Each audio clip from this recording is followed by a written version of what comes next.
everyone. Pastor Will here. Welcome to episode 16 of the Forum Preview for this weekend, May 11th and 12th, 2024, the 7th week of Easter. And this Forum episode is all about Mother's Day. Happy Mother's Day to all the mothers in our congregation, in our community. And Mother's Day, it's a celebration of honoring mothers and all things motherhood. And it has this rich and fascinating history that dates back to ancient times. However, the modern Mother's Day observance, as we know it today, has its roots in the early 20th century. This concept of honoring mothers, it can be traced back to ancient civilizations like the Greeks and the Romans, who held festivals to honor the maternal goddesses such as Rhea and Cybele.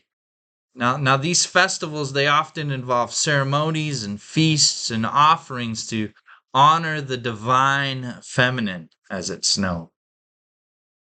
And early Christian celebrations, they also incorporated the honoring of mothers.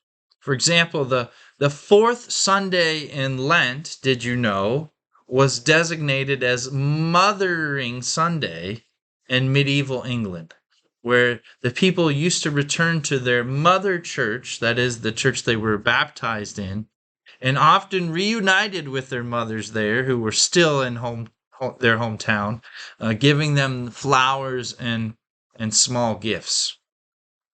Now, the modern origins of Mother's Day began here in the United States in the late 19th and early 20th century. There was a social activist and mother named Anne Reeves Jarvis who organized the Mother's Day work clubs in the 1850s to improve the sanitary conditions and combat disease in the Appalachian region.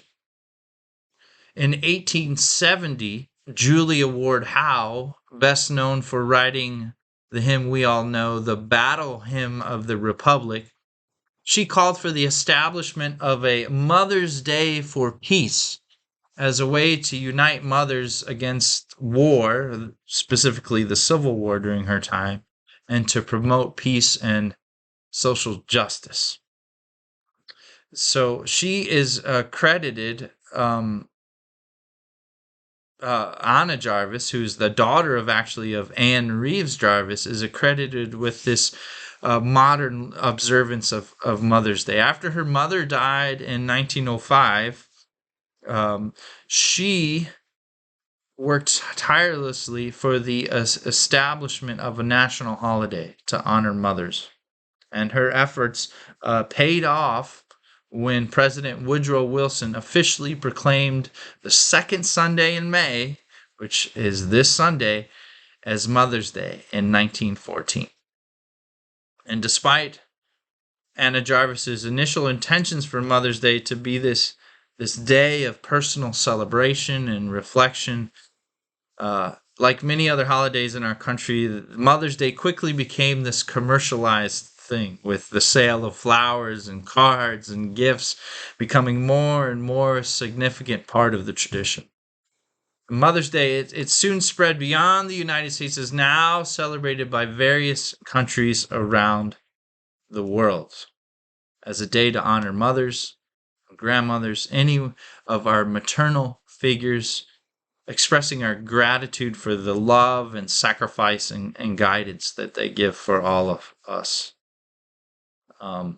So basically, that was a background of Mother's Day I wanted to share with you. And now I want to talk about some biblical mothers, women in the Bible who are examples of strength and faith and love that transcend time. The first of these is the mother who waited, and that would be Sarah. And Sarah's story is a story of patience and enduring faith in the face of uncertainty. Her original name was Sarai, as we know, and she was promised by God to be a mother of the nations despite her advanced age. We get this from the book of Genesis. For years, Sarah, she waited She waited to have a child, and she embodied this idea of patience as she held on to the hope of God's promises. And as you know the story, against all odds, Sarah gave birth to Isaac, right, at the age of 90, a testament to the power of faith and of God's timing. Sarah named her son Isaac, which means laughter, because she first laughed when God told her that she would have a child in her advanced age. And Isaac, he symbolizes this joy and the surprise of motherhood and later life. Sarah is the mother of the nation, right? The mother of the nation of Israel. And through Isaac, she became this ancestral mother to all the Jewish people, fulfilling God's promise that Abraham would be the father of the nations. She had an impact on our faith, too. Her story is the cornerstone of our faith. She's an example for us that nothing is too hard for God to do. So Sarah's journey, it goes from doubt to belief, from barrenness to fertility, and it inspires us, like our mothers do today, to hold on to the hope and the faith and the promises that God gives to us. So the next mother is the mother who endured, Hagar. And Hagar is often overshadowed by Abraham and Sarah, but her story is a testament to God's presence in the midst of her struggles and her being marginalized by the rest of society. She was an Egyptian slave who served Sarah, and she was given to Abraham by Sarah to bear a child. And that child was named Ishmael. And there was this harsh treatment from Sarah after Sarah gave birth to Isaac. And so Hagar fled into the wilderness, which is symbolized a place of desolation and despair. And in her lowest moment, the angel of the Lord came to Hagar, found her, and delivered this message of hope and the promise for her son Ishmael. Again, this is all in the book of Genesis. And Hagar is the only person in the Bible to give God a name, El Roi, which means the God who sees me. God sees all of us. And Hagar also obeyed. She obeyed what God wanted for her in her life. She returned to Sarah and Abraham, and she endured her situation with the assurance of God's promise. And after Isaac, she demanded that as I said, that she and Ishmael be sent away. And once again into the wilderness, she faced some struggles, but this time she knew that God was Emmanuel. God was with her.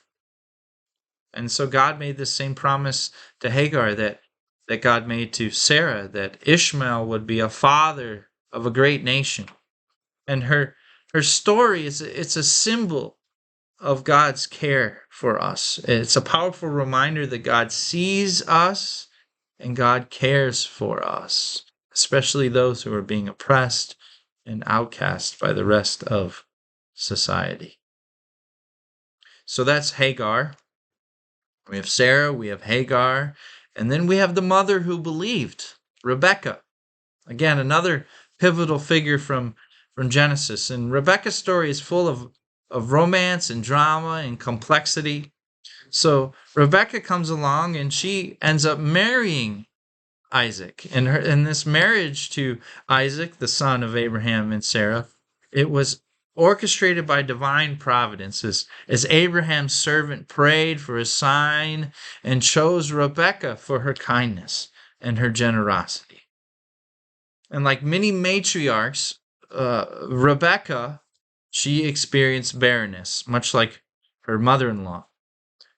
But Isaac prayed, and his prayers were answered. And Rebecca, she conceived twins, highlighting the power of prayer and God's intervention. Sometimes we ask God for something and we get way more than what we asked for from God. And that's good news. Now, during her difficult pregnancy, Rebecca, she went to God in prayer. She sought God's counsel, and she received this prophecy that two nations were in her womb, and that the elder brother, we come to find out, named Esau, would serve the younger, Jacob, setting the stage for the story to come. Now, Rebekah's favoritism towards Jacob led to one of the most controversial acts in the Bible. Rebekah, she orchestrated this deception so that her younger son Jacob and not her older son Esau would receive their father Isaac's blessing in a move that changed the course of the whole Bible, frankly.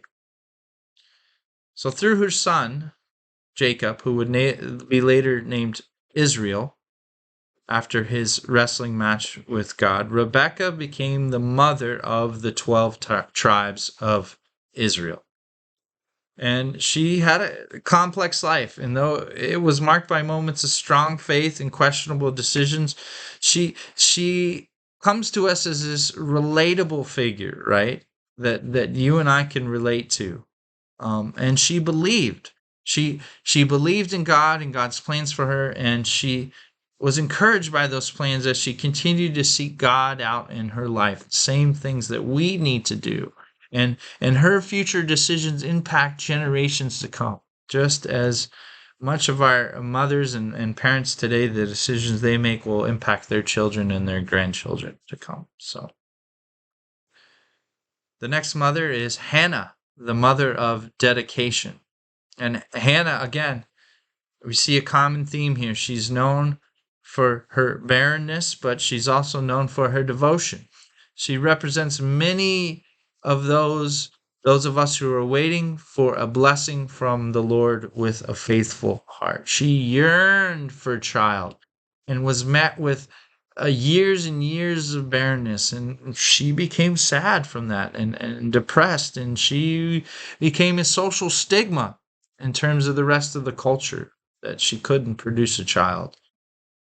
And in her anguish, in her depression, she made a promise to God at the tabernacle in Shiloh that if God gave her a son, she would dedicate him to the Lord's service. And that's exactly what happened. And you can read about all this in the first book of Samuel, who turned out to be the son of Hannah, because the Lord heard Hannah's pleas. We know God hears our pleas. And she gave birth to Samuel, which means God hears. The prophet Samuel. So true to her word, after she weaned Samuel, she brought him to Eli, the priest, and they dedicated Samuel together to God as she had promised. So Hannah's prayer, it turns into the song of thanksgiving. This is from the 2nd chapter of Samuel. And it reflects her gratitude and her prophetic insights into God's justice and God's reign over us. And she left a legacy, right? Her song, her prayer of thanksgiving is often seen as this precursor, as this archetype to Mary's song in the Magnificat. And it highlights the important and significant role of women in God's overall plan for humanity. So Hannah is that beacon of hope for those who pray for children and all who wait on the Lord for the timing to be right. The final mother that we want to cover, and you probably are guessing who this is Mary, the mother of the Messiah. Mary was a humble, young Jewish girl from Nazareth, and she was chosen for a role of cosmic significance. Highly favored by God, as the Gospels tell us, she was entrusted with the birth of the Savior of the world. And she would receive this message from the angel Gabriel that she would conceive a child by the Spirit. And despite facing this idea of social disgrace from the rest of the community, she responded and obeyed what the Lord wanted from her and showed great faith in that by saying, I am your servant. And that's from Luke's Gospel. She also responds with a great song, right? We talked about Hannah. She responds to Elizabeth's greeting when Elizabeth comes to visit her with John the Baptist in her womb, with this beautiful hymn of God's fairness and God's mercy, known as the Magnificat. and it talks about this song that Mary sings. It it conveys to us her knowledge of the scriptures, right? Um, she's told the story of God's people and God's the liberation of God's people, and we know from this song that Mary had this role in God's justice and seeing God's justice through into the world. And we also know about motherhood and suffering from Mary as well, because as was predicted in the very beginning when she dedicated her child Jesus in the temple, and Simeon foretold the prophecy that her son would be pierced with a sword. And fast forward to the end of the Gospels where Mary witnesses the crucifixion of her son and standing by him in the most agonizing moments. Um, we equate Mary with this idea of suffering. But she also leaves a legacy for us, right? She's called, in the Greek, the Theotokos, the God bearer, literally the mother of God, for her role in the incarnation. And she's also the model disciple, right? Many denominations lift Mary up as this model disciple, showing us how to live in faith, in obedience to God's will. So, for Mary, it's all about this idea of mothers who are strong and full of grace and unwavering faith. And so we honor Mary, the one who nurtured and stood by the Son of God, and had great courage for all mothers for all time to come. So we have these timeless examples, these stories of mothers in the Bible, Sarah and Hagar and Rebecca and Hannah and Mary, and they help us with our faith and persevering in our faith and persevering in our love for one another. Each of their stories is unique, right? But they all share in this common thread that weaves into the story of us, of humanity, and our relationship with God. And they're an inspiration for us, these matriarchs. They inspire our mothers today that have their own challenges, that are trying to hold their families together and lead their families. And we honor them on this day, on this Mother's Day. So thank you all for watching. We really appreciate it. If you like this video, hit the thumbs up. Subscribe to our channel. It's free to do, as we honor our mothers this weekend and the role they play and the sacrificial love that they show for each of us, which is reflective in the heart of God, God's very self. So may we strive to emulate the faith and the hope and the love demonstrated by these remarkable women in the Bible. Join us for our forum this weekend, Saturday at 4 o'clock, Sunday at 9:30.